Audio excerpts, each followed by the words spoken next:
L'hypertension et le diabète sont deux maladies très fréquentes, et lorsqu'elles sont présentes ensemble, les risques pour la santé augmentent fortement. Pourtant, beaucoup de personnes ignorent encore le lien étroit qui existe entre ces deux problèmes. Alors, pourquoi le diabète et l'hypertension vont-ils souvent ensemble? Et surtout, comment réussir à les gérer au quotidien? C'est ce que nous allons voir dans cette vidéo. Avant d'aller plus loin, si vous souhaitez mieux comprendre le diabète et apprendre à protéger votre santé au quotidien, pensez à vous abonner à la chaîne et à activer la cloche de notification pour ne manquer aucune prochaine vidéo. Le diabète est une maladie qui se caractérise par un excès de sucre dans le sang. L'hypertension, elle, correspond à une pression trop élevée du sang dans les artères. Individuellement, ces deux maladies peuvent déjà entraîner des complications importantes, mais lorsqu'elles sont associées, elles augmentent considérablement le risque de problèmes cardiovasculaires. En effet, un taux de sucre élevé fragilise les vaisseaux sanguins avec le temps. De son côté, l'hypertension exerce une pression excessive sur ces mêmes vaisseaux. Résultat, le cœur, les reins, les yeux et même le cerveau peuvent être davantage exposés aux complications. C'est notamment pour cette raison que les personnes diabétiques souffrent plus souvent d'hypertension que le reste de la population. Plusieurs facteurs expliquent cette association. Le surpoids, le manque d'activité physique, une alimentation trop riche en sel, en sucre ou en produits transformés, ainsi que le stress chronique peuvent favoriser à la fois le diabète et l'hypertension. L'âge joue également un rôle, tout comme les antécédents familiaux. Le problème, c'est que ces deux maladies évoluent souvent de manière silencieuse. Beaucoup de personnes ne ressentent aucun symptôme au début. C'est pourquoi un suivi médical régulier est essentiel.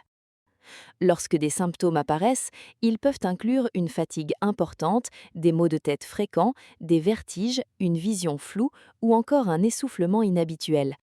Mais dans de nombreux cas, seule une prise de tension ou une analyse sanguine permet de détecter le problème.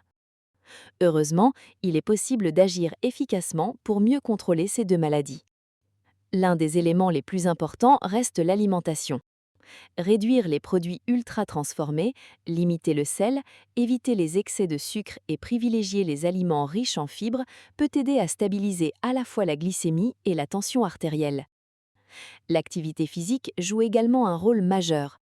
Marcher régulièrement, pratiquer une activité adaptée ou simplement bouger davantage au quotidien peut améliorer la sensibilité à l'insuline et aider à faire baisser la tension. Le sommeil et la gestion du stress sont aussi souvent sous-estimés. Pourtant, le stress chronique peut perturber la glycémie et favoriser l'hypertension. Trouver des moments de récupération et adopter une meilleure hygiène de vie peut réellement faire la différence.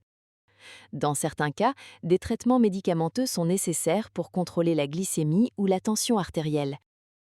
Il est important de suivre correctement les recommandations médicales et de ne jamais arrêter un traitement sans avis professionnel. La surveillance régulière est également essentielle.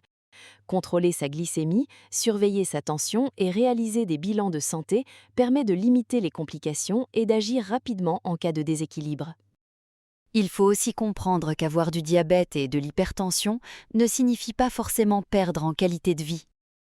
Avec un bon suivi et des habitudes adaptées, beaucoup de personnes arrivent à stabiliser leur état de santé pendant de nombreuses années. Le plus important est souvent d'agir progressivement et durablement, plutôt que de chercher des changements extrêmes, impossibles à tenir sur le long terme. Mieux comprendre le lien entre hypertension et diabète permet aussi de prendre conscience de l'importance de la prévention. Plus ces maladies sont détectées tôt, plus il est possible de réduire les risques de complications graves.